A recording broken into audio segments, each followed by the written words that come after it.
And so the topic that was requested of me to speak about was the process of devotional service. There's 9 activities in devotional service, and the one who expresses them is pictured on the screen here. That's Prahlad Maharaj. Now, many of you know, and some of you may not know, so I'm just going to introduce you to who is Prahlad Maharaj.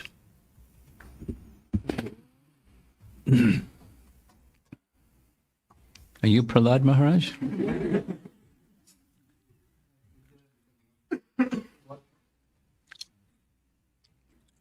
Yeah, he just moved forward, you could see.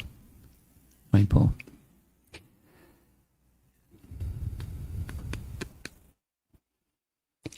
The story of Prahlad Maharaj is in the 7th canto of Srimad Bhagavatam, and in the 6th canto of Srimad Bhagavatam, there's an exchange with Yamaraj. And Yamaraj expresses to his assistants, the Yamadutas,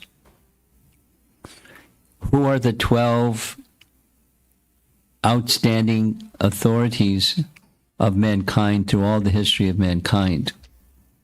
Yamaraj is one, and that means there's 11 more. And one of those 11 is Prahlad, one of the greatest authorities in the whole of the history of mankind. So that's a high pedestal.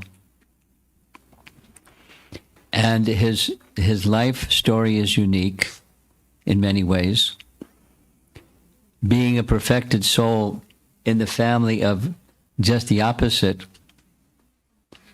during the first of the 4 yugas, Satya Yuga, there was a super demoniac personality named Hiranyakashipu who wanted immortality, etc., etc., and he underwent long austerities with the idea that he would get a benediction from Lord Brahma to become immortal.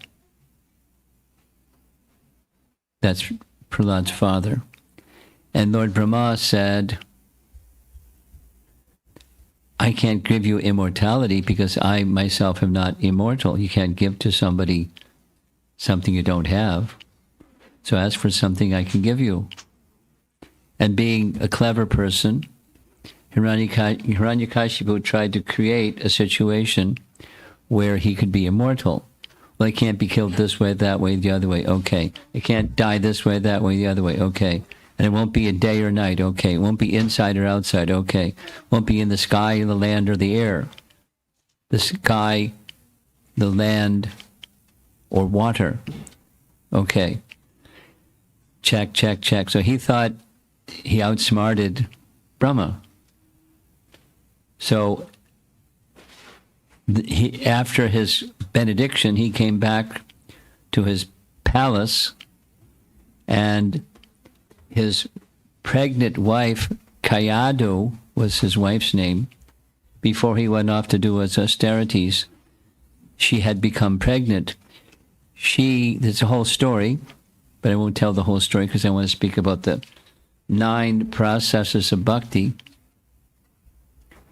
You don't sit in the back, sit in the front.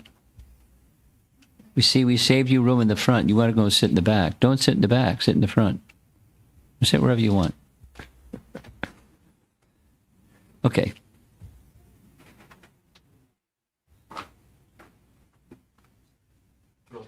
Okay. Close the front door. It's cold.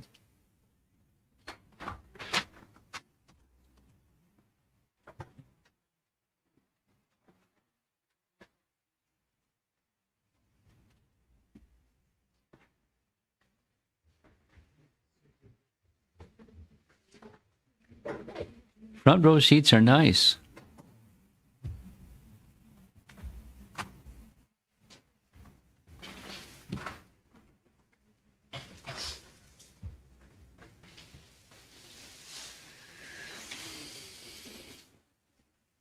When Hiranyakashipu came back from his austerities, long period of time performing austerities, his wife Kayadu also came back.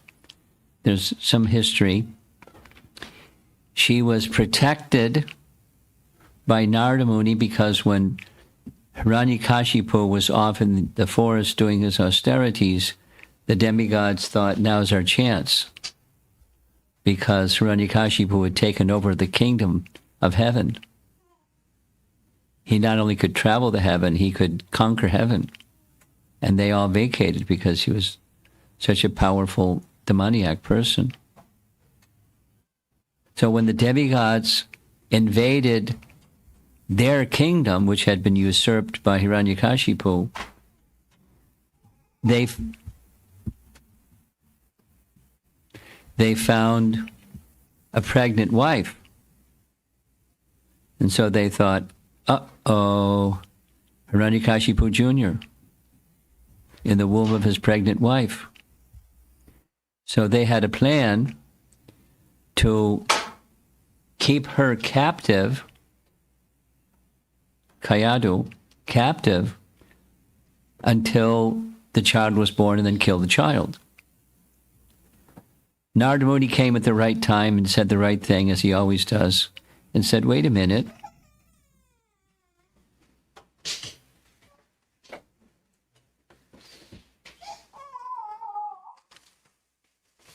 It was good while it lasted.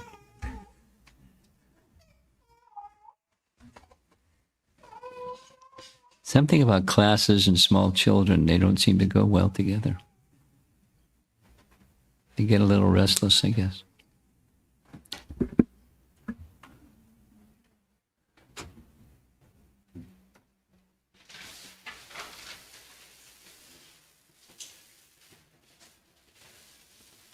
So Narada Muni said, don't kill the child in her womb. He is a great soul. Narada Muni had the ability to know, even before the child was born, that he was a great soul. So he requested them, put her in my custody. I have a place in my ashram where she can stay, and she'll be safe. So when she went to Narada Muni's ashram, she made a request. Narada Muni, you're a great personality. Can you grant me one benediction that my child is not born until my husband comes back from his austerities? And Narada said, so be it. So for a long time, as long as he was in the forest doing his austerities, the child was in her womb. And Narada Muni did what Narada Muni likes to do. He was giving instructions in scripture. And she heard the instructions from Narada Muni, but also the child in her womb heard the same instructions. And after some time, her husband finished his austerities, got his benediction, went back. She was given the word that he's back, so she went back. And then Prahlad was born, the son of Kayadu and Hiranyakashipu was born. So he, Prahlad, had the capacity to remember everything that he heard while within the womb of his mother. And it is said about his mother, she also received the same benefit. She heard the same thing, but she forgot. And one of the reasons for her forgetting was she was very attached to her husband, and her husband was not a nice man. He was a demon. So she forgot everything. But Prahlad, being an elevated soul, even before he heard from Narada, he remembered everything. So from childhood, the father, Hiranyakashipu, wanted his son to become like him. Fathers like sons to become like them. And he was a demon. So he wanted his son to become a nice little demon. And Prahlad didn't have any interest in what his father had interest in. He had interest in what he heard from his teacher, Narada.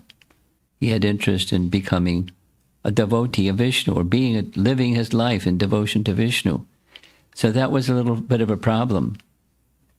Not only, sometimes fathers have sons that want to go this way or that way. That's okay. But you have a super demon, and it wasn't okay. It created a big problem. And so here's a little text. Prahlad grew up to become an ardent devotee of Vishnu because of his hearing from Narada. Narada passed it on to him. And his father had a different idea. He wanted him to be ruthless and demoniac like him and tried to educate him in that way. And so Hiranyakashipu, put him in charge of the sons of Shukracharya. As you probably know, Shukracharya is the guru of the demons. Shukracharya. So Shukracharya had two sons, Shanta and Amarka. So Prahlad, was put in the school with the other boys. Now we say those who learn from a guru, they go to school at the Gurukula. So we have this ISKCON joke and say he went to Asura Kula. How to become a nice little Asura. And so a loving father attached to his darling little boy, one day he placed him on his lap and he asked a question fathers might ask their son. What's the best thing that he studied from his teachers? Now, Hiranyakashipu, was thinking Shanta and Amarka were his teachers. So what's the best thing you learned from your teachers? But as far as Prahlad was concerned, that's not my teachers. Narada's my teacher. And so he made the following statement to his father. This is a paraphrasing of one of the verses. He replied that a man who's engrossed in material consciousness of duality thinking, this is mine and that belongs to my enemy, should give up his householder life and go to the forest and worship the Supreme Lord. Just what his father wanted to hear, right? So his father became irate. He literally pushed him off his lap onto the ground and screamed for the teachers and ordered them, who has corrupted my son? And they said, we're right on top of the situation. There was no one that came and corrupted him. All right, then you train him up properly to be a nice Asura. So they tried and they tried and they tried, and it bounced because he didn't have any interest in that. He had a different interest. And they said the same thing. Where'd you learn all this Vishnu Bhakti thing? And he let them know that you wouldn't understand it even if I told you. Basically, is what he said. So then another time, Hiranyakashipu again put his son on his lap and asked him the best thing that he had learned from his teacher. This is verses from the 7th canto, chapter 5, Bhagavatam. And Prahlad began praising the best thing I've learned is devotional service. And he listed them, so we'll see the verse in a moment. And he praised the process of devotional service. His father became irate. And he ordered that his son should be killed.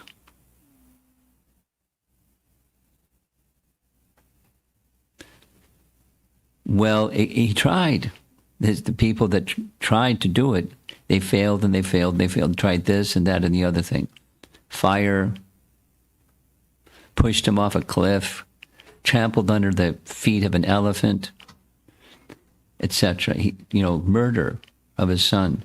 And he was protected time and again and again and again and again. And his father was asking, where is he getting his power from? And Prahlad said, from the same place you are, Dad. Vishnu. Whoa. So what the 9 processes of devotional service are listed here. you see the verse 7.5.23. So this is our topic for today's discussion, and I'm going to go in another direction with it. So those of you that know the verse, you can say with me, Shravanam Kirtanam Vishno Pnaranam Pada Sevanam Varchanam Bandhanam Dasyam Sakyam Atma Nivedanam. So there's 9 that starts with Shravanam Kirtanam Vishnu. Now everyone is hearing and chanting about something, and all that's needed is just to chant the subject matter from something to Vishnu. We hear, we make sounds.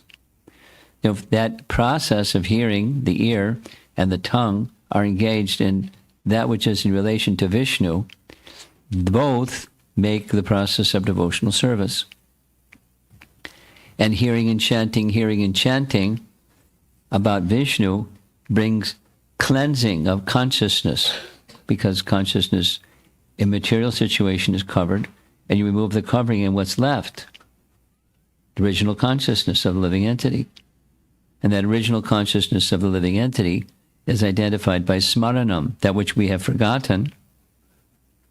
Our relationship with the supreme source of everything has been forgotten by material consciousness. But that's removed, then there's remembrance, smaranam. And you continue with those 3, Shravanam, Kirtanam, Vishnu, Smaranam. Then comes what the goddess of fortune does. Pada Sevanam. Or one can worship the deity form and approach the deity form, beginning with the feet of the deity, etc. Pada Sevanam. So that makes 4. And that means there's 5 more. So Archanam, that's deity worship. Vandanam, offering prayers. All spiritual practices in the world have prayers. They may not have deity, but there's some worship of something. So that makes 2 more. Archanam, Vandanam. Then Dasyam means servitorship in relation to the Supreme Lord. Sakyam, becoming a friend of the Supreme Lord. Of course, subset of that being a friend is the other processes also. Hare Krishna. Sakyam. And then finally, Atma Nivedanam. Atma Nivedanam means dedication of everything. Body. Atma can mean the mind. It can mean the body. The very self. Atma. Atma Nivedana. Dedication of body, mind, and self to service to the Supreme. So that's the 9 processes of devotional service. Generally speaking, the process of devotional service begins with Shravanam. And after Shravanam comes repeating, making that sound that we've heard, just like in Kirtan. Someone's singing, we listen. And after singing, whatever the melody is, we respond by Kirtanam, Shravanam Kirtanam. Very simple. Same thing that everyone does, but it's with the sound as a spiritual sound. And because names of God, or Bhagavad Gita, the message of God, or Bhagavatam, the message about God, message about Bhagavan is Bhagavata, the book Bhagavata, and the person Bhagavata, Bhagavat. This is the Kirtanam process. So that's how it begins. And then progressively, some like other forms of service, like deity worship, etc., etc.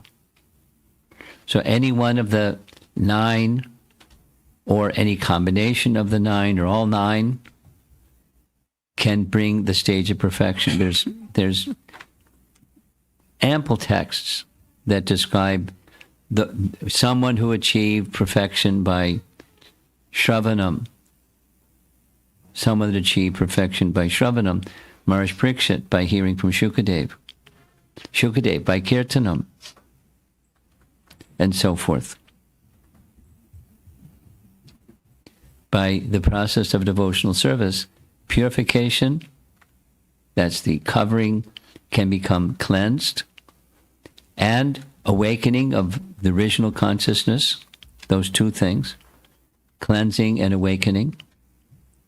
The idea, the understanding is what the process of devotional service is awakening is something that's already there. It's very simple. Like a seed. Probably over there in the kitchen you have lentils or something, some kind of seeds or beans or something. And inside there's life, and they can sit in a jar or a bag for a long, long time. Life is inside. It's got a nice covering. It's a preserved way. And after some time, if you want to sprout that seed or that lentil, it's a very simple process. You put it in an atmosphere that the life that's inside will come out, and it comes out. And the covering is cast to the side, and there comes whatever was inside, whatever that activity was. I have a friend. I have many friends. One of those friends was curious. He's really good with growing Tulsi. I'll reserve his name, a god brother. And he had this idea, I wonder if I can take the pit of a mango and make a mango tree. So he created a nice atmosphere, and he planted, or he covered and kept, the right amount of moisture and humidity and everything. And from a pot came a little mango tree. Now, and then he got a bigger pot and a bigger pot. He doesn't put it in his backyard because he's from a climate mango trees aren't going to grow. But it proved to him, inside that seed of a mango is a mango tree. Similarly, within this body, there's a soul, Atma, and the consciousness of the Atma is covered, and there's a process to remove the covering. And that the full gradual stages of maturing of the consciousness of the soul become awakened. That's what devotional service is, the Bhakti process. The process of awakening what's already there. And it's everywhere. Wherever there's a soul, there's lots of souls. Not just human, lots of souls. And all different species of life. Without listing the different species. Lots of different species. And subdivisions of those species. And within everything that's alive, that which is alive is the soul, and within the soul, there's the seed of Bhakti to the Supreme. It's already there. It just has to be awakened. And the process of devotional service awakens it, and it starts with sound. Shravanam. And then Kirtanam.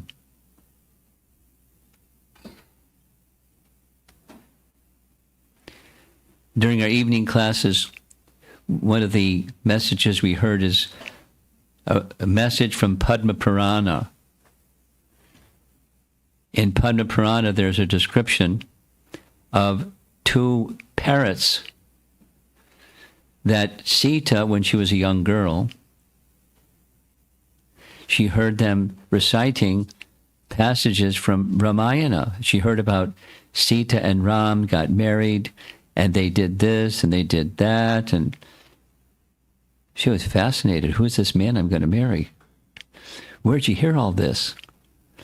So she realized they were divine parrots. They weren't just ordinary parrots, and therefore they could answer questions. And they said, we used to live in the forest, and in the forest where we used to live in, it was by the ashram of Valmiki. And every day, for hours, he would recite. And these two boys, they would sing, Love and Kush, they would sing these songs. No, not Love and Kush, they weren't born yet. He would sing Valmiki. And so we just heard what we heard, and we heard it so many times, we then remembered Shravanam, Kirtanam, Vishnu, Smaranam. So then she wanted, can tell me more. And he said, well, we can't tell you more, we only know what we heard. She said, I want to know more. she was acting out of character. She became very demanding, and she said, you know what? I'm going to put one of you in the cage. And she took the female parrot and put the female parrot in the cage and closed the cage. And she said, don't do this. I'm pregnant. I want to be with my husband. And she said, not until you tell me the answer to the questions I'm asking. I can't answer because... And she cried and cried, and she died. And when the male parrot, heard that his wife had died, he, the male parrot, cursed Sita. As I had to be separated from my wife, and my wife had to be separated from me, you will also, I curse you, you will also have to undergo the same situation, pregnant and separated from your husband. And he died, and he entered into the water. Because a bird, we heard this the other day, because a bird is born twice. What does that mean? The first birth is an egg, and then when the egg hatches is a second birth. So it's common, at least in Sanskrit, a bird is called Dvija. But a Brahmin is also called Dvija, twice born. And because a Dvija made a pronouncement, it had to come true. And so sure enough, what he pronounced, what the parrot pronounced before he left his body, was Sita had to undergo that tribulation. So it was fated by, of course, Sita isn't subject to this kind of behavior, nor does the curse of anybody. But it's Padma Purana's explanation of why Sita had to undergo the tribulation she underwent. No fault to Ram. It was just her mistake and her offense to a Dvija, and the consequence of offending a Dvija. The offense went back to her. Anyway, the process, why am I telling you all that? I forget why I'm telling you all that.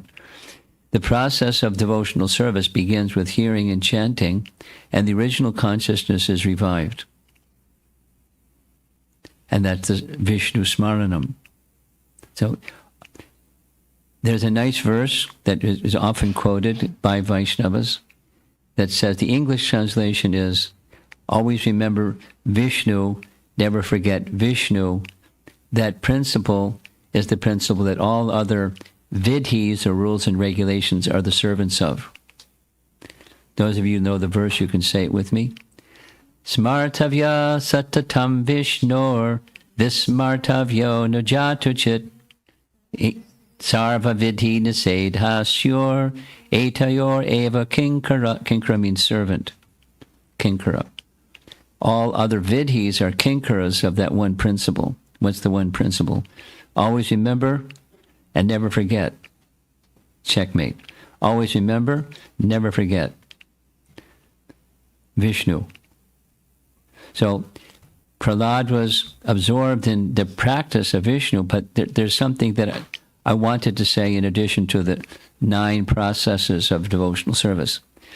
Those processes are not mechanical. Rather, they're devotional processes. And the essence of the devotional process is, what's the essence of devotional process? Pleasing Vishnu, pleasing Krishna. So I wanted to speak about this even more than the 9 processes of devotional service. Bhakti from the heart. So bhakti, though any one of these 9 or combination, is to be done from the heart. So here's a little graphic presentation to expand on that idea. Sometimes we're in the world of duality, and sometimes it's higher and brighter, and sometimes it's darker. At times our heart may feel murky, closed off, or inaccessible. Other times things are going very nicely. We're very happy.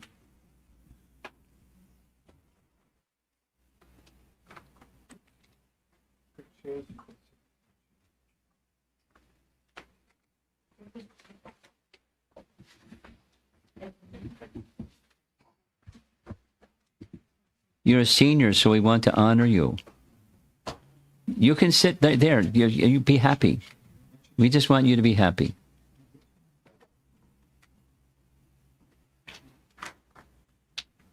Senior Mataji just came in, so we're honoring her. The world that we live in is a world of duality. Duality means sometimes and sometimes. Like Bhagavad Gita teaches. Matras parsha sukhanteya sitoshna sukha dukkada agama payo nityas tangstatiksha svabharata. There's duality, sometimes and sometimes. Now it's getting colder. Pretty cold. It's almost cold enough to snow. And then sometimes it's nice and warm. Sometimes it's day, sometimes it's night. Sometimes there's honor, sometimes there's dishonor, sometimes there's happiness, sometimes there's distress. Stick around, and you'll find duality. And whenever it's this, wait a while, it's going to be that. Just nature of the place. So the heart is also subjected to those kind of movements, sometimes and sometimes. In a world of constant change and many demands, how can we reach the stage where our heart is always soft and compassionately giving? That's ideal. Is it reachable? It's reachable. How is it reachable? It's reachable by bhakti, by the process of devotional service. That is to say, it's our original consciousness. So you remove the coverings, and what's left? You have original consciousness. Now, there are some philosophies that say you remove the coverings and you have nothing. So ultimately, you're nothing. Or there are other philosophies that say ultimately, you're Brahman. And then there are different ideas of what is Brahman. Somebody from Houston, Texas, nice man, wrote a letter saying, I've been reading Bhagavad Gita, and in the glossary of Bhagavad Gita, there are 4 different applications of the word Brahman. And I'm confused. Sometimes Brahman is used to indicate the jiva, like Aham Brahmasmi. Sometimes Brahman is used to indicate Mahad Brahman, meaning the total material substance, because the total material substance comes from Brahman, the source of everything. So Mahad Brahman is sometimes used. And sometimes Brahman, there's a third one, sometimes used to indicate the impersonal, all-pervasive feature of the Supreme. And sometimes Brahman is used to indicate the Supreme Brahman, the source of everything, the Supreme Person. So if one who's inexperienced bumps into one of these 4, they think, oh, that's it. Then they hear that one. Oh, that's it. Then there's 2 more. One can get confused. So it's good to get unconfused. And the way to get unconfused when there's confusion is you go to someone who's not confused. You go to the Supreme Person, or one who is so closely connected to the Supreme Person, they can explain the Supreme Person means this. It doesn't require interpretation. It's context specific. Because right within Bhagavad Gita, within the text of Bhagavad Gita, these 4 are used. They need a realized person who's understood from disciplic succession, because Krishna says that's how he's to be understood and not otherwise. Or that's how the science of Bhagavad Gita is to be understood, through disciplic succession and not otherwise. So continuous devotional service is the solution made in Bhagavad Gita and in writings in relation to the devotional service, how to go on the other side of duality. Wouldn't that be nice? Duality may still be there. Duality is going to continue, but is it possible to go beyond the impact of duality on your life, happiness and distress, honor and dishonor, pleasure and pain, winter and summer season? Chapter 2, Bhagavad Gita. The initial thing that Krishna says in that verse is, you tolerate it.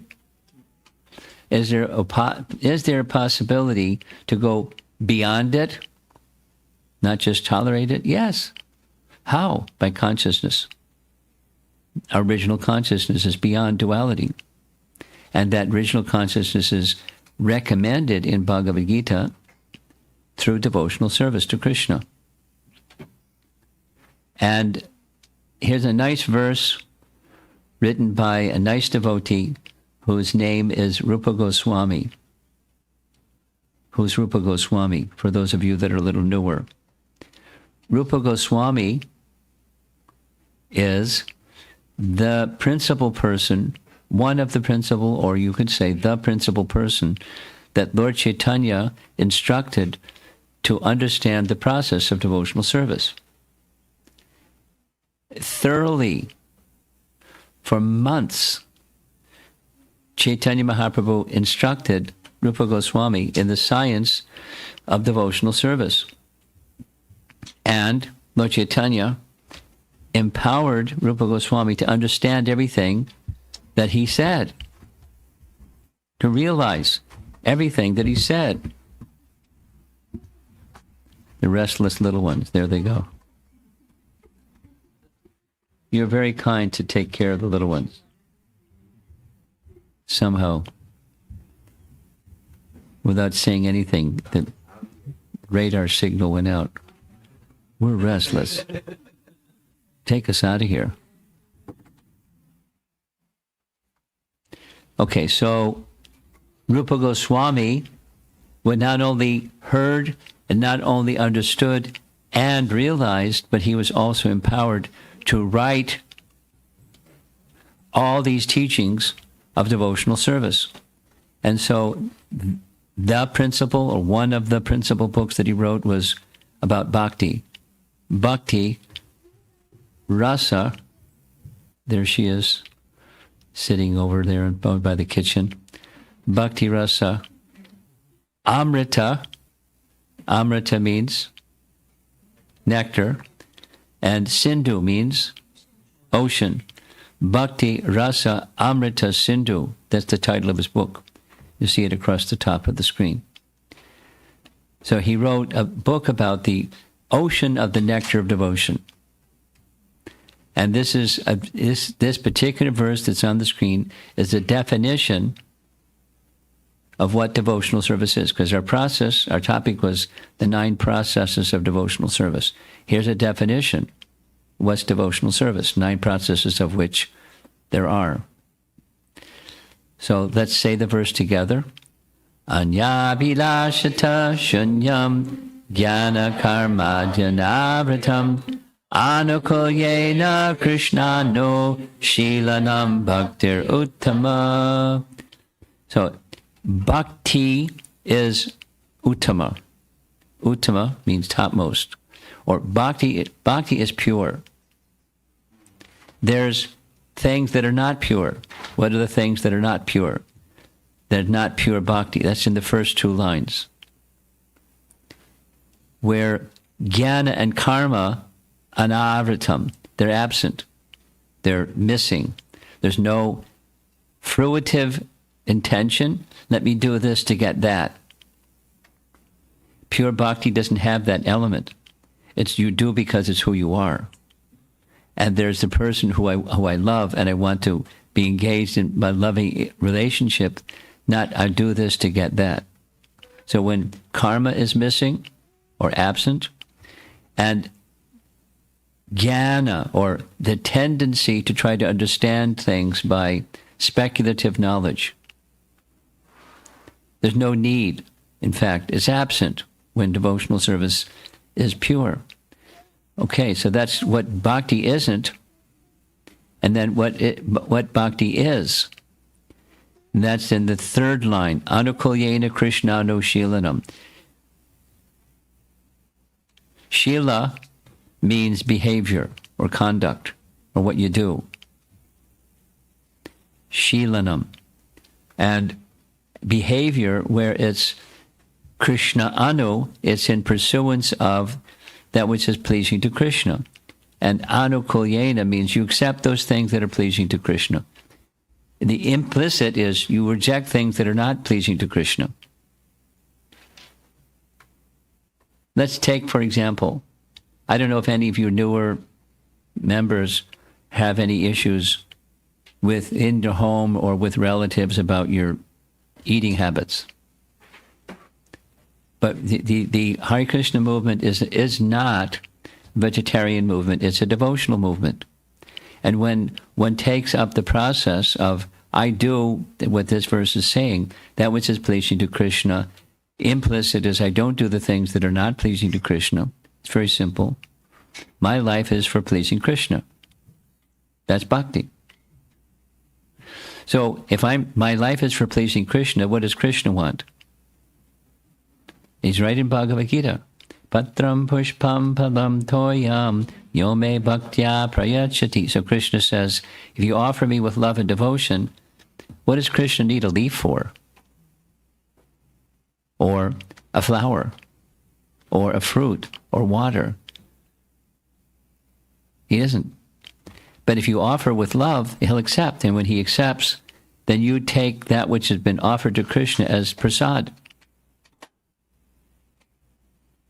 The mercy of Krishna. And that becomes what you eat. So you become, it's a subset. You don't have to become a vegetarian. You can become a vegetarian, but do it for Krishna. And if you do things for Krishna, it's already built into. It's not a vegetarian movement, it's a devotional movement.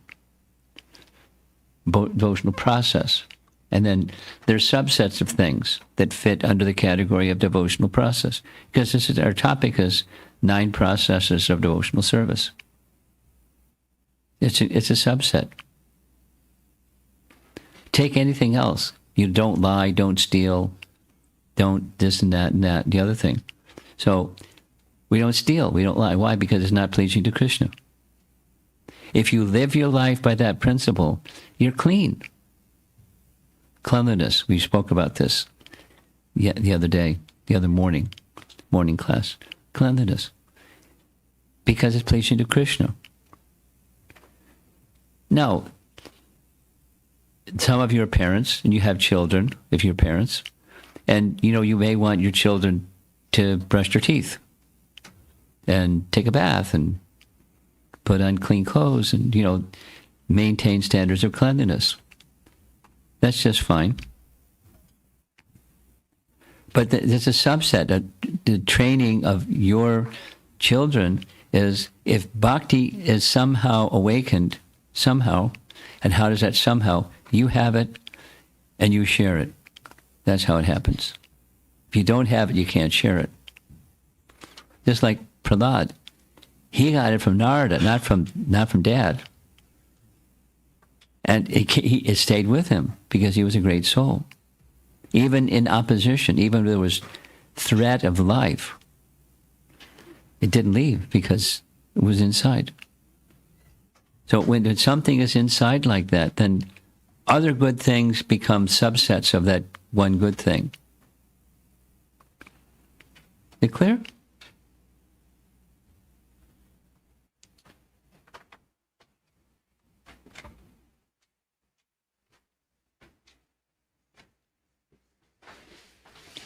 Here's the translation of that nice verse in Sanskrit. The highest bhakti, that's bhaktir uttama, is defined as continuous service or emotions directed towards Krishna, his expansion forms or others related to him, underlined with a pleasing attitude towards Krishna. So that's the essence of bhakti. There's processes, 9, and the essence is with a pleasing attitude. towards Krishna. And if the pleasing attitude towards Krishna is there, everything else will follow. That's our elderly citizen over here.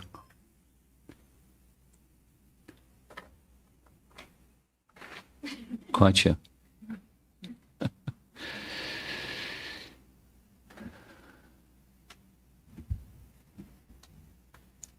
So they'll say the same thing in a different way. Same thing. This is that definition of Rupa Goswami, what bhakti is, and you'll see a lot of hearts in this. What's at the heart of bhakti? Well, the heart of bhakti, there's several hearts. Look at this. The heart within the heart within the heart. So at the very center is anukulyena. You remember that from the Sanskrit. Anukulyena is at the heart of the heart of the heart of bhakti. That is, the Krishna is to be pleased. There's an intention in my life and in what I do that makes up my life. The intention is to please Krishna. What I eat, how I make clean the place where I work, or make the outside clean, make the inside clean, because it's pleasing to Krishna. And then there's other elements that next circle out. There's the object that is to be pleased. Krishna is the object of seva. Krishna anushilana. Krishna anushilana. And then on the outer circle, there's the 9 processes of bhakti. That's where we started. But that's not the inner circle. The inner circle is Krishna is the object, and the center, the heart of the heart of the heart, is my intention is to please Krishna. Now, material consciousness is not. It's covered. I mean, it's there, it's dormant. Like within the seed, there's life. It just has to be sprouted. But it's dormant. Life is dormant within the seed. Whether it's a mango tree or whatever it is, something in your kitchen. Whatever it is, a lentil. You can sprout a whole bunch. You can make sprouts right in your kitchen because there's life inside that seed. And you just have to know the process to bring the life out. Then you make sprouts. Or you make bhakti happen because it's already there. And the heart of the heart of the heart of bhakti is the intention to please Krishna. So that's covered. So instead, my intention is something else. Fill in the blank. Generally, it means please the mind or please the senses. But the mind and senses are never going to be pleased or satisfied without the heart. Try it. That's called material life. And it's not satisfying. Yenatma suprasidati, in the language of Srimad Bhagavatam. The Atma can not only experience prasana, but suprasana by the process of bhakti. It's directly a verse in the Srimad Bhagavatam, Canto 1, Chapter 2. Suprasana, yen atma suprasidati. Very, very pleasing to the heart. And then to the mind, and then to the senses. Just aligning the activities of our body and our mind with the heart. And what the heart really is described by the process of bhakti itself. Here's another nice verse. We can say it together. This is a verse from Chaitanya Charitamrita. It's describing that this tendency for love for Krishna is already within. Let's say the verse together. Nitya Siddha Krishna Prema Sadhya Kabunoi Shravanadi Shuddha Chitte Karaye Udo. It's Bengali. But so Krishna Prema is already there. That's the life that's within the seed, or the life that's within the body, the soul, the life of the soul. Nitya Siddha, eternal perfection. Krishna Prema is already there.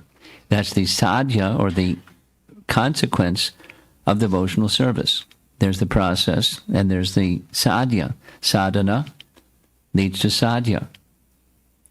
And the process, shravana, etc. Shravanadi. The 9 processes of bhakti starts with Shravana. Shravanam, Kirtanam, Vishnu. Remember the 9 processes? So Shravanadi, beginning with Shravana, Shuddha Chitte, consciousness becomes Shuddha, purified. And when the consciousness becomes Shuddha, the coverings are removed, and what's essentially there within becomes awakened. That's the process of bhakti. But it has to be an intention, otherwise it's mechanical. What does being mechanical mean? It's something like a vending machine. There's a vending machine, and I've got some coins, and I identify what I want. I put the coins in the little slot, pull the lever, shoo, down comes Krishna Prema. It's not a vending machine. It's awakened, but it's not. It's from the heart. It's not mechanical. That's the message from this little section. There is an inherent intention to please Krishna within the heart of every living entity. It's already there, but dormant. It needs to be awakened. The illustration over on the left, that's, the various species through evolutionary process, they go from aquatics to plants to et cetera, et cetera, et cetera. It's right in Padma Purana. Darwin must have read Padma Purana because it's what Padma Purana says. And Padma Purana was long before Darwin came around. So there is evolution of species, but it's evolution of consciousness. And when one comes to the human form of life, there is the opportunity, please don't miss it, to awaken the original consciousness, because other life forms, they don't have the same facility.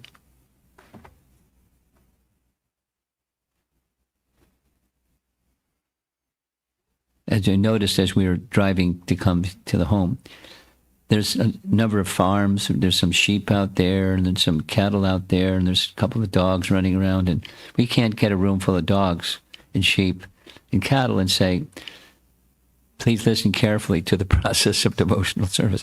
It's specific to the human form of life, is the point. And in the lower right corner, you'll see there's this word Jaiva Dharma. Jaiva Dharma, it's in the lower right. Some of you in the back, you can't see. Jaiva Dharma is the name of a book. Jaiva means in relation to the jiva. Dharma means, the essence of theism that's within the heart of every living entity. So the author of that book is Bhaktivinoda Thakur. Bhaktivinoda Thakur is the father of Srila Prabhupada's spiritual master. Srila Prabhupada's spiritual master was Bhaktisiddhanta, and his father was a great, great acharya, wrote 100 books, and one of them was Jaiva Dharma. And he uses this term repeatedly, the Nitya Dharma of the living entity. So there's material Dharma, the Dharma of a household or the Dharma of a... So there's Dharma for different ashrams, and there's Dharma for different varnas. And they're described in Scripture. Bhagavad Gita chapter 18 has description of the Dharma for the different occupations, Brahman, Kshatriya, Vaishya, Shudra. So there's Dharma in terms of the body, and there's Dharma in terms of the soul. Jaiva Dharma is about the eternal Dharma of the soul. Nitya Dharma. Jaiva Dharma. Therefore, we're coming to a close. Connecting to the heart means to access that which is truly of substance. That's our Nitya Dharma. Substance means that which Sat. Sat means that which exists, and Asat means it doesn't exist, or it seems to exist, but blink and it doesn't exist anymore. The state has transformed. As we were driving, looking at all these nice fields, so green, There's lots of, they don't need sprinkler system here in Portland, or Corvallis. You got natural sprinkling system. And the fields are so green. But what were these fields before they were fields? Forests. And somebody went through the trouble of clearing out the forests and made some fields to grow whatever they're growing out there. And different farmers grow different things. So that's called asat. It's temporary. It's not that the field is false or it doesn't exist, but it was something and now it's something and later it's going to be another something. Like this, this whole project of houses. It's just part of, a bunch of big fields, and then here's this housing project. Somebody got the bright idea, let's make a housing project. Boom. I mean, it took a little more than boom, but there's a housing project. And people like living with other people because we're social beings. And then after some time, it's going to be something else, and then it's going to be something else. It's just the nature of time and the material world. It's temporary. So what's eternal? What's with us eternally? The soul is, and that's what's eternal within the soul. It's the soul's Nitya Dharma. What's that? The intention to please Krishna, but it's covered. So back to our topic, the 9 processes of devotional service are to awaken that which is eternally us. I really like this. I was going to share a little Prabhupada soundbite. When Prabhupada started the Hare Krishna movement, it was in New York City. And he didn't have anything. He didn't have money. He didn't have a place to stay. He didn't have a place to take a shower and use a toilet. He didn't have anything. He didn't have anything. And he stayed for nearly a year in that circumstance. Someone helped him this, someone helped him there, but he was like a vagabond with no place. And then after some time, Krishna helped him big time, and slowly the Hare Krishna movement, that's called the Hare Krishna explosion, it started exploding. So about a year and a half after he had arrived, there was a radio interview with the New York Post. The recording goes like this. Swamiji, you come to America, you must have had a message and a mission. Could you share with us what is the purpose of life? Pause. To know yourself.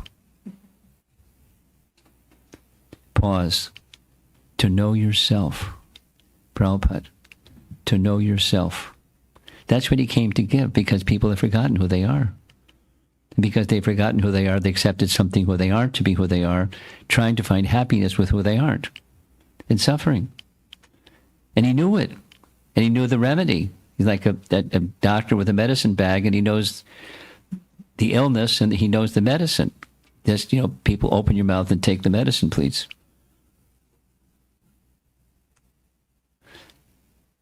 And when people don't want to take the medicine, it's difficult. How's a doctor going to help them? But he kept trying anyways. So the cure is awakening that which is inside the soul, the desire to please Krishna. Executing the process of bhakti is to uncover that real substance. What's the substance? The intention to please Krishna. And when that intention to please Krishna awakens, our natural life is restored, as opposed to the one that we're taking as being reality. And that natural life that gets restored surpasses all material preconditions. This is not just tolerating duality, but going beyond duality. Remember that from before? Tang satiksha svabharata. Tatiksha means you tolerate. There's duality, you tolerate it. But beyond tolerating is you go beyond it. You surpass material preconditions. And that natural happiness pervades even when it's tough times. Sounds utopian, but it's not. It's real. For those whose bhakti has awakened, it's real. It's the subjective experience. And that is beneficial for us and for all others who we may come in contact with, your family and friends and people that you don't even know. It's like infection. Now, infection usually has a bad connotation. I was sitting in a program during the Thanksgiving weekend, and a little girl and her brother always sat right in the front, and they were really attentive. But the girl was coughing a lot. And I asked her, "Can you please cover your mouth?" I mean, I stopped the class because something was being spread. And towards the end, it was the Thanksgiving weekend, I started getting something in my throat. I was starting to cough uncontrollably. So I got infected with whatever it was she was coughing. So infection is usually thought of as a bad thing. But there's a good thing, of the Bhakti infection. You become fixed in Bhakti and just be with people, family, friends, and people you don't even know. And something happens. The Bhakti infection happens. How is Bhakti awakened? By associating with one who's carrying it. That's how Bhakti, it's there, but it's awakened by one who's carrying it. It's inherent and it's inherited. Both. Once we connect to this place in our heart, service to Krishna becomes so intrinsic to our being, it's always with you. Looks like Portland. Just as a downpour of rain brings life to the awaiting earth, our practice of bhakti becomes enlivened. Just by the Shravanam Kirtanam, just by doing what we're doing right now. Then a little Prasadanam, a little bit of that too. That's nice. But Krishna's mercy in different forms. Bhakti becomes awakened. As bhakti becomes enlivened, the inherent compassion within the heart becomes accessible. The compassion means your feeling towards others. Inherent. Not just on the covering. Somebody's poor, or somebody's hungry, or somebody's needy, or somebody that has a medical problem, so you open a school and open a hospital and do philanthropy. There's nothing wrong with that, but if it doesn't awaken the original consciousness of the soul, then it's misfortune.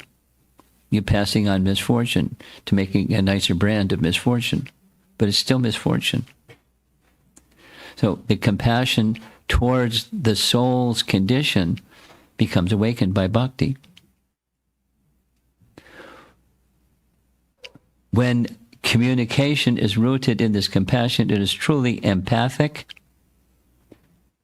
What does empathy mean? You care for another.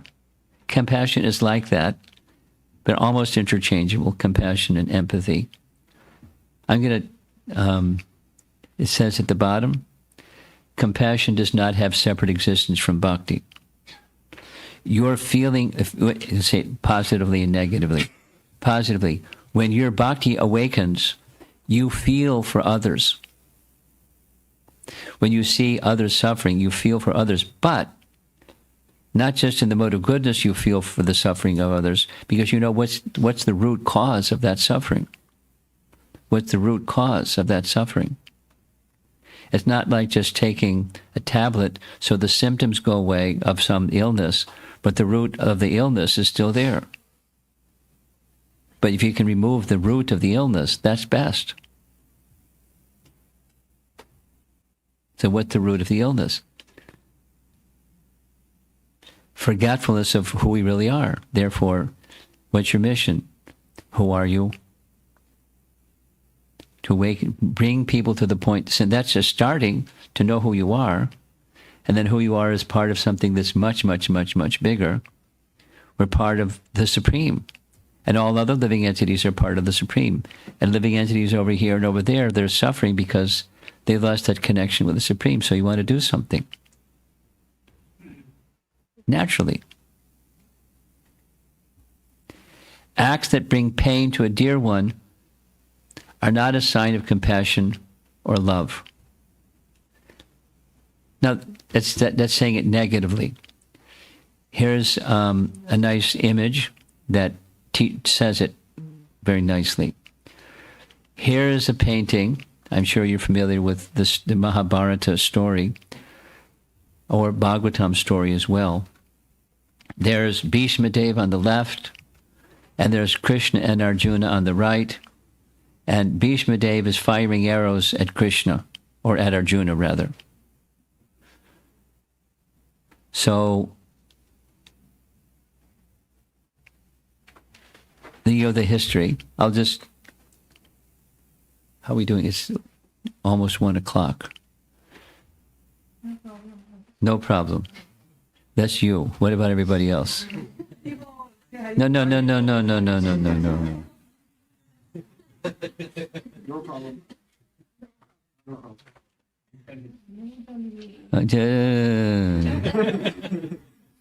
Allow me to be who I am. Thank you.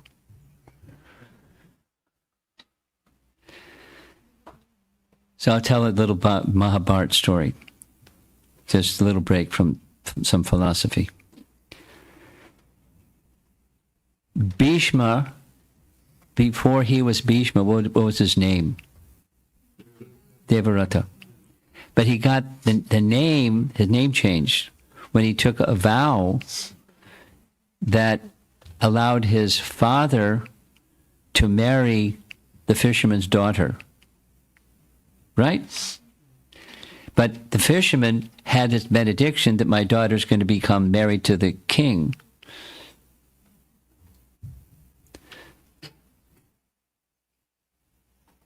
So I'm sorry, but you can't marry my daughter. So the father became very sad. Anyway, Devarata went to the father and said, please allow your fisherman, please allow your daughter, Satyavati was her name, right? Satyavati, please allow your daughter to marry my father. He said, no. Why not? Because there's this benediction that I've been received, and you're the elder son, so you'll become the next king. Her child will become the next king, but you're already the next son. So I can't yet. My daughter can't marry your father because you're going to be the next king. Okay, I'll take a vow. I won't become the king. Now, can my father marry your daughter? No. Why not? Because if you marry and your child is born before my daughter's child is born, then your child will become the next king. Okay, his second vow. I won't get married. Bhishma. Okay, my daughter can marry your father. So he was lifelong known to keep his vow. Keep his vow. But he's a devotee of Krishna, so naturally he has affection for those who Krishna has affection for, and he has special affection for the Pandavas. There's details and details, but he became, when the Kurukshetra battle happened, he took the side of the Kauravas. Now, one of the reasons, there's multiple reasons. There's a higher devotional reason, but that one of the reasons was because he was being maintained by the Kauravas. He's obliged dharmically to be on the side of those who he's being maintained by. So he took the side of the Kauravas. So he's on the opposite side of the Pandavas. So he was made the general of the army of Duryodhana.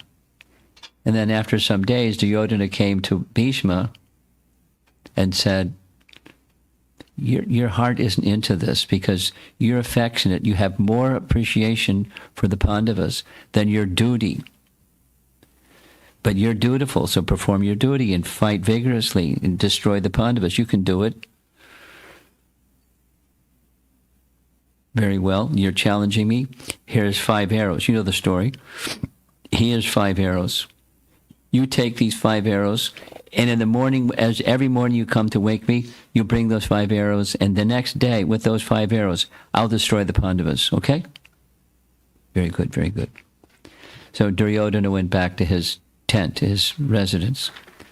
omniscient Krishna, knowing what happened, said to Arjuna, let me remind you of something you may have forgotten. Remember long, long ago, you saved Duryodhana's life.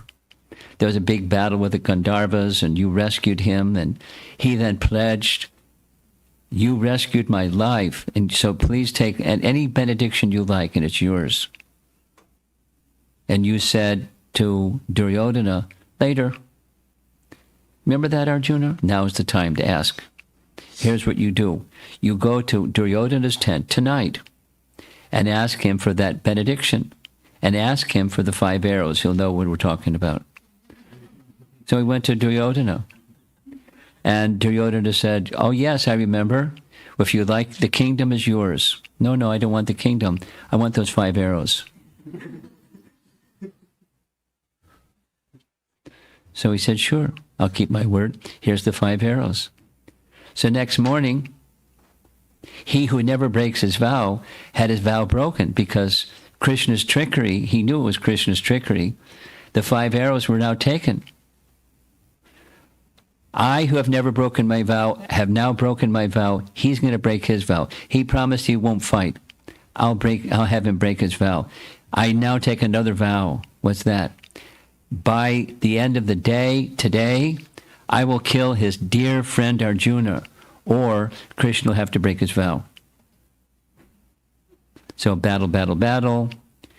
And the painting is showing Bhishma firing arrows at Arjuna. Piercing, because Krishna was the charioteer in the front, the arrows were piercing his flesh. And this is a section taken from Brihat Bhagavatamrita, by the way. It's just in reference to a Mahabharata pastime, where Arjuna is feeling very sad, because remembering that my dear Lord Krishna was getting pained by the arrows of Bhishma, and for what reason? Bhishma had this idea of dharma that if circumstance calls for it, I'll even kill my own relative and my dear friend in the line of duty. That was Bhishma's position. But I feel so much pain because acts that bring pain to a dear one are not a sign of compassion or love. It's a detail. It's straight from Brihat Bhagavatamrita. So those of you who've been around for a while, you know what that is. Those of you who are a little bit newer, it's kind of like a postgraduate study of Srimad Bhagavatam. By that I mean, Prabhupada often said, Bhagavad Gita is the undergraduate study. Everything you need to know is there. Bhagavatam is the graduate study of Bhagavad Gita, the undergraduate study. Much more is said. There's nothing new. It's just expanded version of what's in Bhagavad Gita. And Brihat Bhagavatamrita is a commentary, essentially, on Srimad Bhagavatam. And it's really fascinating. Someday, you newer devotees, study Bhagavad Gita and Bhagavatam first. The day will come when you'll want to read more and more, and Shravanam, Kirtanam, Vishnu Smaranam. Keep your seatbelt on. It's a nice ride. Teaching acts that bring pain to a dear one are not the sign of compassion or love. This was the dharmic principle that Bhishma was following. On the battlefield, a Kshatriya should be ready to kill even his father or other relatives. So he's ready to kill Arjuna, who was his relative. Few statements. We're going to move on. When a person takes shelter of bhakti, mercy towards all living entities is a natural quality. Compassion does not have a separate existence from bhakti. The quality which, when offered to the Lord, is called bhakti or prema, becomes friendship, compassion, and indifference when directed towards other living beings. It's a feeling that is inherent in the eternal nature of the soul, this Nitya Dharma. This is taken from Bhaktivinoda Thakur's writings about what Nitya Dharma means. just a cut and paste from his writings. It is a feeling that is inherent in the eternal nature of the soul. In the spiritual realm, this quality, compassion, manifests only as friendship, but in the material world, it manifests as friendship towards devotees, mercy towards the innocent, and indifference towards the offenders. If you're wondering what was that indifference idea. Supposing somebody is an offender, someone says something mean and nasty to you or to someone dear to you, you can remain indifferent. I mean, you may take some action or say something, but on the emotional level, you remain indifferent. Here's some more, again, from Bhaktivinoda Thakur's writings. In the conditioned state, this compassion is extremely stunted. It starts with affection for the individual body, then widens to include attachment to one's household, then to Varna, then to countrymen. Expanding, it may grow to include the human beings of the whole world. However, compassion becomes complete when directed towards all living entities, not just humans. Patriotism is but a limited aspect of this sentiment in relation to a country. Philanthropy is compassion directed towards all humanity. However, Vaishnavas should not be limited by these mundane sentiments. They should have compassion for the complete range of all living entities, not wanting to cause harm to any of them, human or otherwise. So, that's the Nitya Dharma. The text is Chaitanya Shikshamrita. Here's some examples. I'll try to end. This on the left, this is Raghunath Das Goswami, who was so absorbed in chanting the holy name. While he was chanting the holy name by the side of Radhakund, a tiger came to drink water from Radhakund. He was so absorbed he didn't even notice it. In the center is a painting of Queen Kunti coming before Krishna when she's departing Hastinapur, going back to Dwarka. There's a nice section, Canto 1, Chapter 8, in Srimad Bhagavatam, where she's offering her prayers. Really elevated lady, Queen Kunti, super, super elevated. And on the right, our dear friend Prahlad Maharaj. It's one of the scenes where his father was trying to kill him in a pit of snakes, but he was protected. So even in difficult situations, or whatever the situation, one in whose heart bhakti has awakened, they're protected. Always. Always. Always. When there is a disconnect, we communicate from the platform of mind or intelligence in order to defend or satisfy our false ego. Pretty good graphics, huh? Teenager did the graphics, not me. Good graphics. When we feel loving shelter and protection in our relationship with Guru and Krishna, qualities such as tolerance and respect for others without expecting any in return will develop. These phrases are from Chaitanya Mahaprabhu. In order to be steady in bhakti, there's 4 special characteristics that are mentioned. To get taste in chanting, the processes of chanting the holy name. Having no expectation from others when you offer them respect, and offering always respect. I mean, offering respect always is a challenge. What to speak of when I offer something, it's just human nature. I expect something. And when the opposite comes back, have you ever had the experience? The answer is yes. Have you ever had the experience when you've gone out of your way to do something that's an act of kindness for another person, and they read it just the opposite?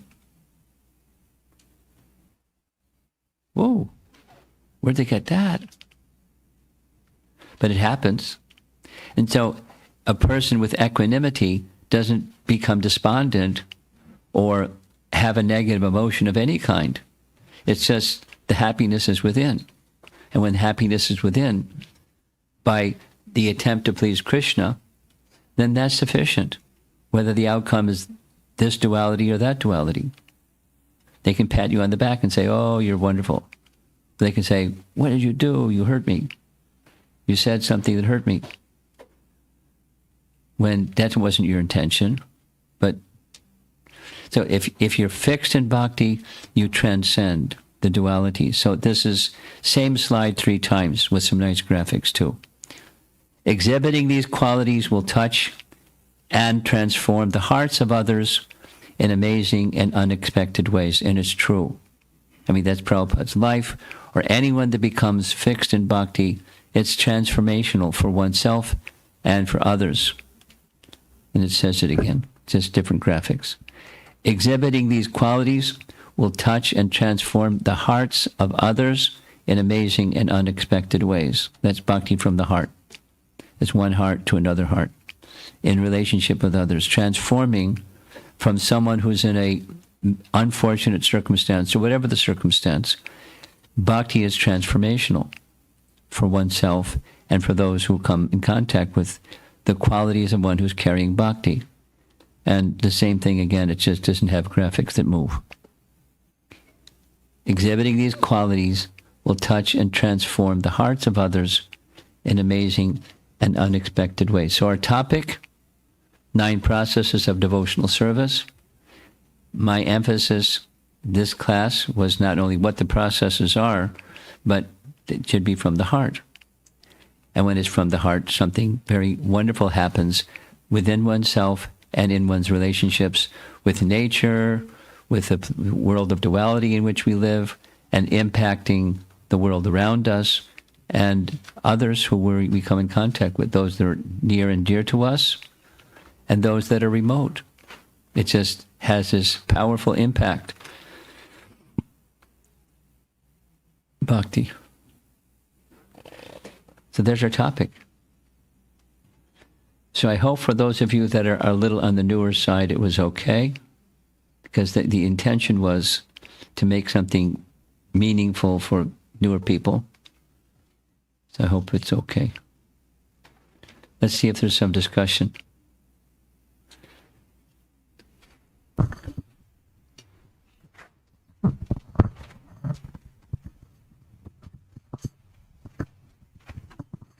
Hare Krishna Maharaj. Hare Krishna. So, I guess when we keep practicing bhakti and we feel this attraction, then how do we make sure that attraction is focused towards Krishna? Because a lot of times when the attraction increases, also the attraction to the peripherals of bhakti also increase.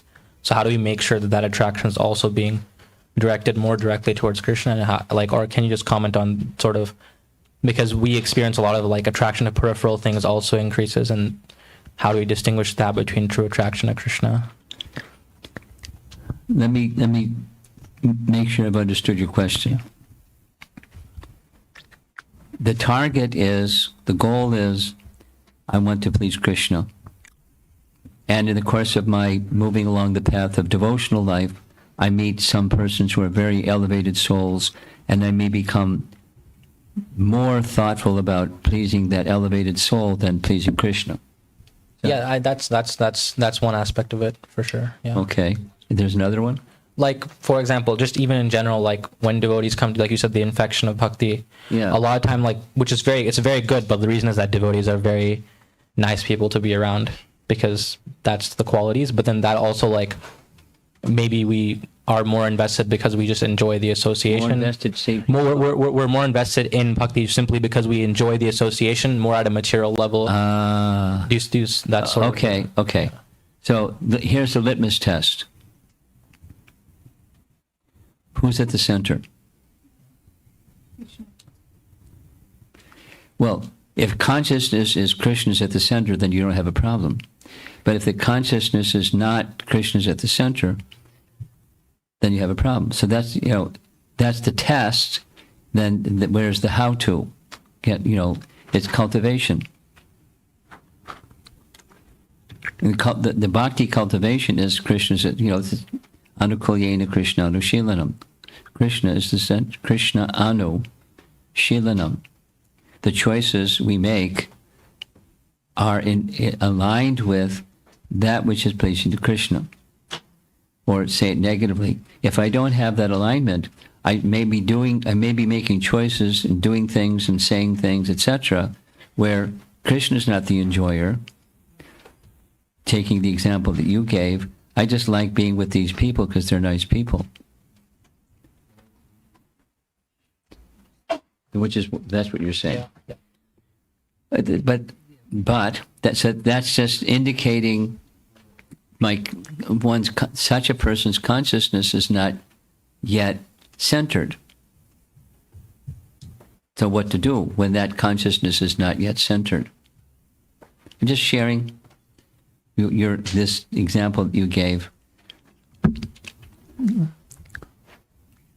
Just like this little device that's up here, this is a recorder. Not a recorder, it's a player.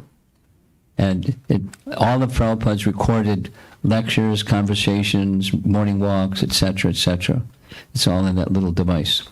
So I'm listening recently to room conversations, and Prabhupada has just finished a conversation with an educator, a celebrity educator. Apparently, he didn't say what his age level is, but something like middle school, high school kids. But a celebrity in London, a well-known person. He wrote and spoke, and in addition to what he practiced. So he was sharing with Prabhupada what happened when he took a group of his students to the Bury Place, which is the downtown London temple. And he observed, and he later spoke with the students that went, and he observed even the ones that kind of like are testy and prickly, and they don't accept anything, and they've got a chip on their shoulder, and they always got something unpleasant to say about everything and everyone. They liked it. They had such a good experience. And there were two things that they expressed that they liked.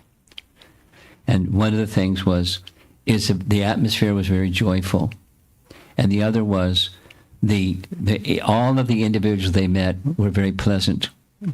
Their character and their demeanor and their manner, they're not just polite, they're very pleasant. They're happy to be with them. And Prabhupada's comment was that wasn't how they were before. But so the attraction for those kids in school, they liked the company. It's nice to be with nice people. It's easy. It's a no-brainer. Nice to be with nice people. That's okay. But so you're not there yet. So what's the litmus test? That Krishna is at the center. Not it's pleasing to me, but Krishna is at the center. That's and that Krishna is at the center is Krishna, but anukulyena Krishna anushilanam. It's so Krishna is to be pleased. Anukul yena Krishna anushilanam. So that's the standard. And most of us are not at that standard. So what do we do when we're not at that standard? You continue faithfully, supposing you just like being with good people. That's okay. And just, try to align that emotion, that feeling, with Krishna is to be pleased. Take oneself out of the center and put Krishna at the center. That's bhakti. And then you just keep exercising that bhakti muscle, and it becomes who you are.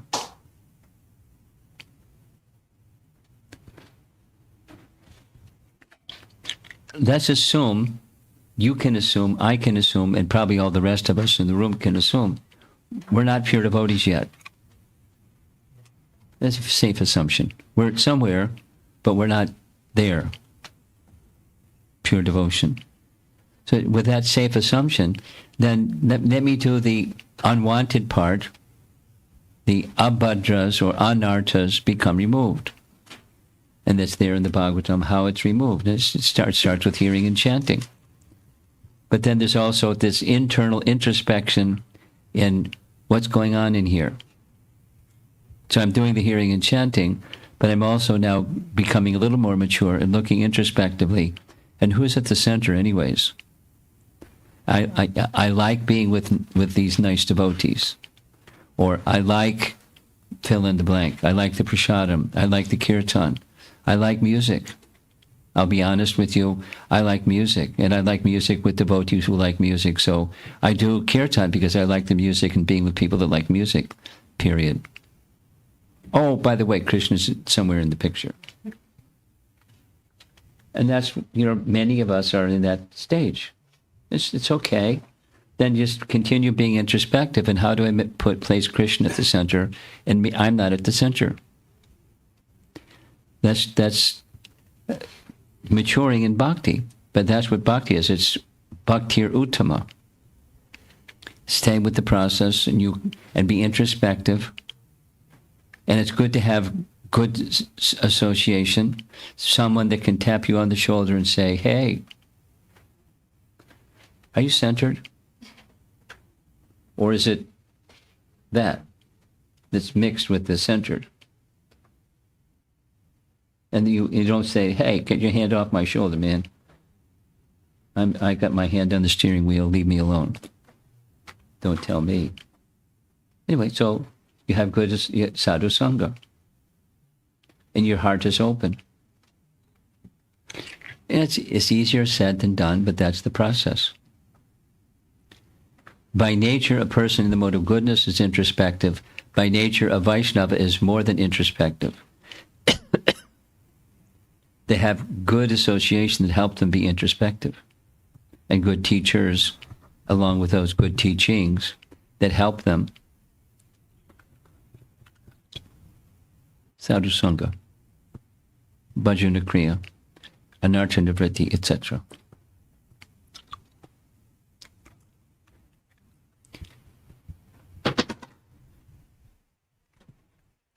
Someone else in the room?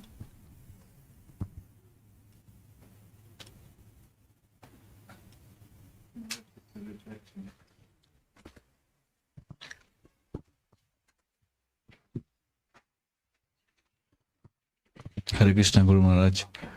So at the beginning of the presentation, the happiness one sets out to look for really under the shelter of the Guru and Krishna in the towards last slides.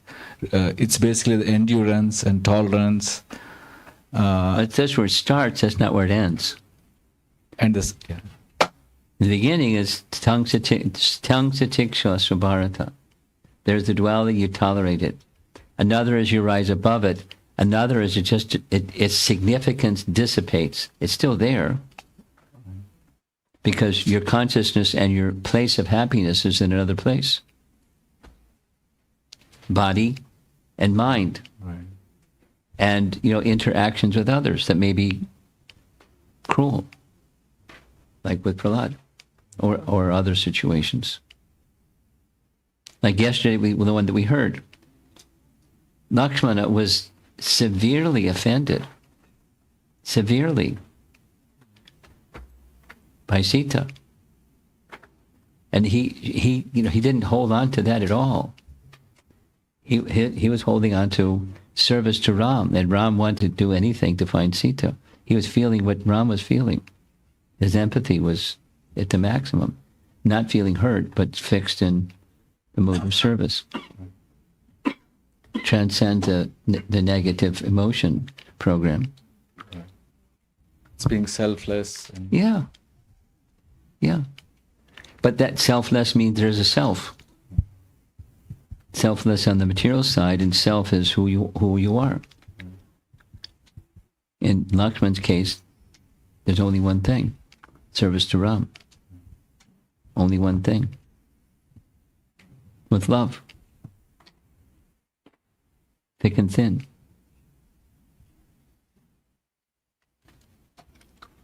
Maharaj, the other reflection is, you did clarify very beautifully, there is no compassion without bhakti, but we do see compassionate people who may not know what bhakti is.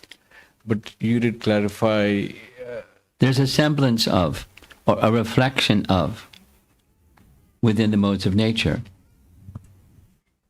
So there may be higher. Supposing I'm a drunkard, and there's a fellow drunkard, and so compassionately I say, "Hey man, here's some liquor." "Oh, thanks, man." You're really compassionate.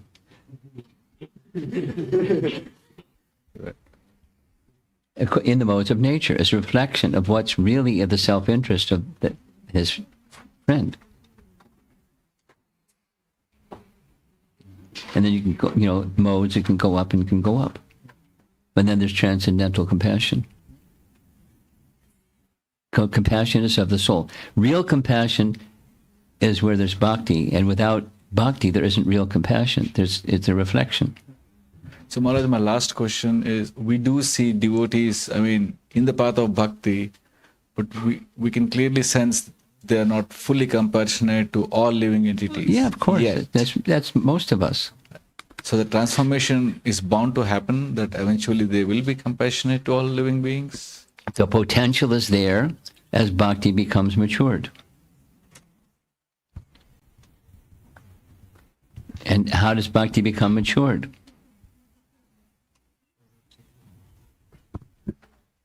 I'm going to ask our young man over here. How does bhakti become matured? Do you want to give the answer? How does bhakti become matured? Supposing I'm not there yet, but I'm somewhere. So how does it become matured? To get there, to get to the full compassion to all living entities. That was the topic. You were over there having a conversation. Okay. How does it become matured to that stage? What's the method or process? Huh?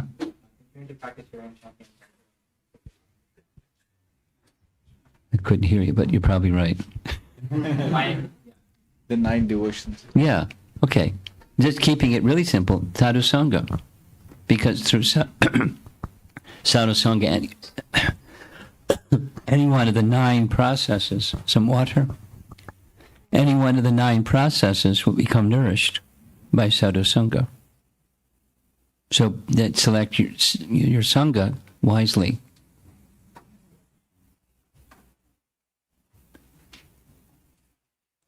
And open your heart to the sadhu-like person. And serve him. Mahat sevam dwara mahor vimuktes. Right? You know the verse? Rishabh Dev's teachings. Canto 5, Chapter 5, text number 2. That's how to.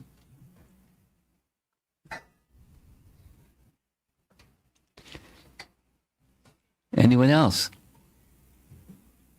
Yes. I see 2 hands.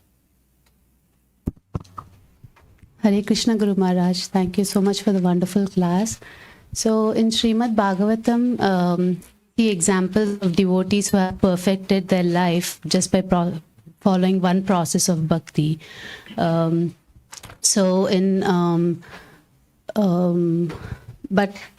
if we we have to, we've been told that we have to engage all our senses in devotion. Engage all your senses. Even if one sense is not engaged, we can get deviated just by that one sense. So, just by hearing and chanting, if we just do only one process, like only hearing, can we still be purified? You know the answer. I'll help you say what you already know.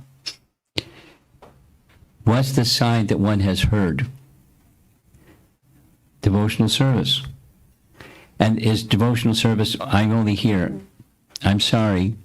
My perfection is I only hear. Don't ask me to wash the pots. Don't ask me to, serve prasadam, because I'm one who only hears. But one who has heard, a symptom that they've heard is the service awakens, the service mood, and service engages all the senses. So there's the doorway, but then you enter through that door, and then there's varieties of service. A symptom of one who has heard is they'll be engaged in service. So the examples that are given are like they've done everything, but they just yes, like they take who is of that 9 processes. There's a personality who exemplifies perfection attained through that process. Oh. So who is the devotee who attained perfection by Shravanam? Parikshit Maharaj. And is only just heard, right? He was a everything, king. but yeah. And he did lots of stuff as a king. But it's resting upon his hearing. Thank you so much, Okay. Guru Maharaj. Behind you.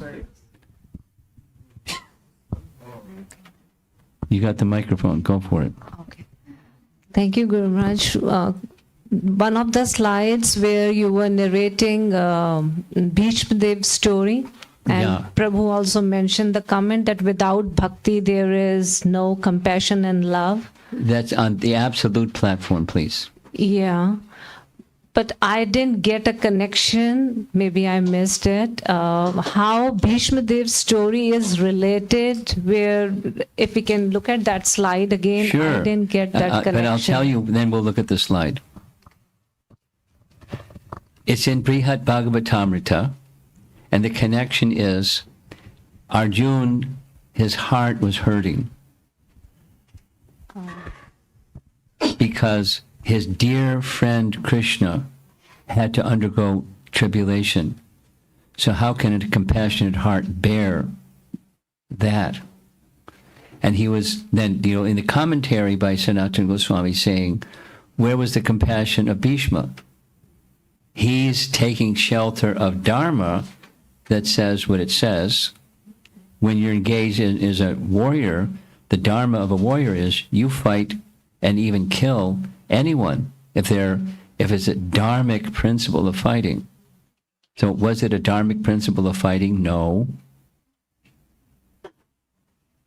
Other than he was a sub-dharmic principle, he was being maintained by the Kauravas, and so he had to fight on behalf of the Kauravas. And now I have my dharma that rules my behavior. He's living this dharma. So where's that compassion for one who he loves?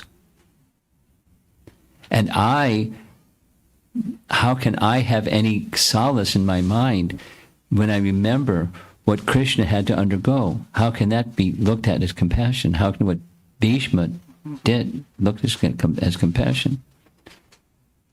Now we'll go back to the slide.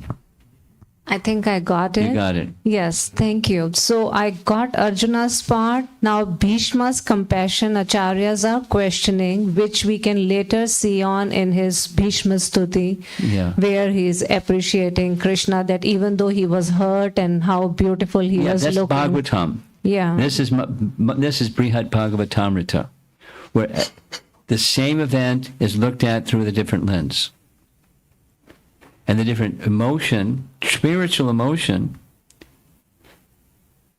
This is Brihat Bhagavatamrita Part 1. It's Narada Muni goes to the Pandavas because he's directed to the Pandavas by Prahlad saying, they're the best. No, from Hanuman to the Pandavas. He's the best. They're the best. And how can I be the best? I just went through this. Anyway, so I suggest you read this section. Read what's before, read what comes after, so you get the context. But there's the principles that I just expressed. You want to see the slide again? No. Okay. Thank you. Okay. Hare Krishna, Ji. You mentioned that Bhakti movement is not a vegetarian movement. Can you It's please? not a what movement? It's not a vegetarian movement. Not a vegetarian. Yeah. Can you please elaborate on that? A Sure. little bit? We're vegetarian, but we're not standing on the platform of everybody become vegetarian, everyone become vegetarian. Our platform is everyone become a devotee. And you become a devotee and it's a subset. If you have $1 million, you have $10. So we're advocating the $1 million solution. Become, please Krishna, water the root of the tree, and you get leaves and branches and twigs, no problem. Water the root of the tree. Please Krishna. That's the movement, or that bhakti life is. Krishna is to be pleased. And the other good things, is a good thing. Don't harm animals needlessly. So it's not needed. If it's needed, that's another thing. But if it's needless, don't do it. And so the principle that supports that one is bhakti. Are you a little familiar with Bhagavad Gita? Yeah.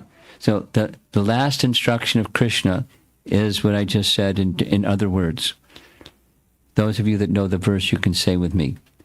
Sarva dharmam parityaja mamekam sharanam braja aham tvam sarva papebhyo moksha yashami masuchaha. For those of you that are newer, that's Bhagavad Gita 18:66. Krishna's final instruction. So when Krishna says, Sarva dharmam parityaja, means reject or abandon. Dharma. He doesn't mean trash it. I mean, some people may take it like that. That's not what he means. He does, something else is in the superior, and those principles are subordinate to the superior principle. The superior principle, mame kam sharanam.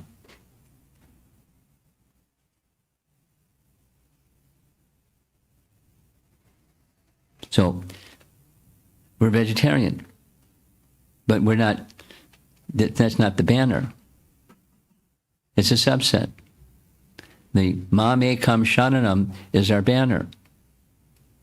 And the subset is only take foods that are first offered to Krishna.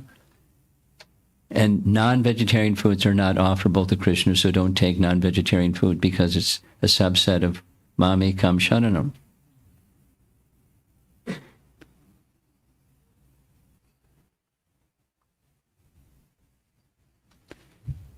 Looks like we're done.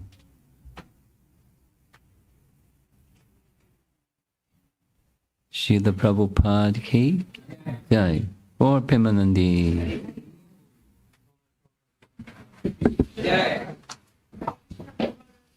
Actually, today there is a birthday of two devotees. Two devotees.